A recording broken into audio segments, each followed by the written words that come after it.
I'm Pamela Wilson. I help caregivers and aging adult self-caregiving problems, and I'm here today with Megan Kluth from the Colorado Respite Coalition.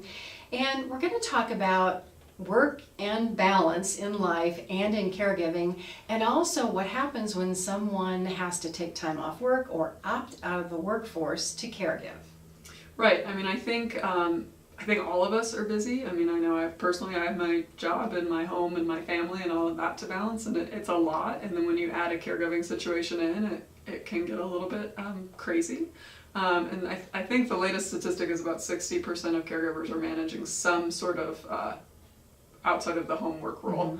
Mm-hmm. That's a high percentage. And so I think not only is it a matter of finding resources because that's so much to balance, I think it's also a matter of like how much it impacts your workforce. I know most of my job is focused on respite, which is when, you know, a family caregiver has the option to walk away and get a little bit of a break. So it might be somebody coming into your home to provide respite. It might be taking your loved one to a day program.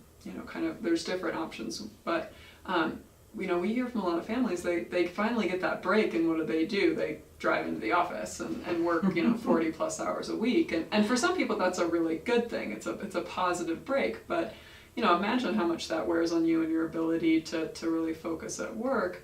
And I think also there's a lot of impact on employers, and to me that's a major conversation we really need to be having is more and more people are in caregiving roles. We no longer live in a world where your workday is like 8 to 5. Mm-hmm. That just doesn't happen. And certainly caregiving does not take a break between 8 to 5. The two worlds bleed together often. And so I think we need to have conversations about how do we support caregivers who are working, because many end up having to leave the workforce. That may impact their own retirement savings or their own just general financial stability.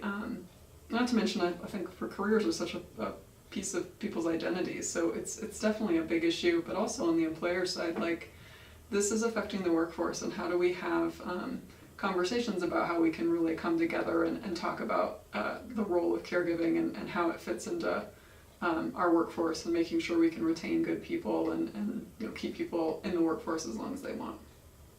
And what I see and hear from the caregivers that I talk to are especially women.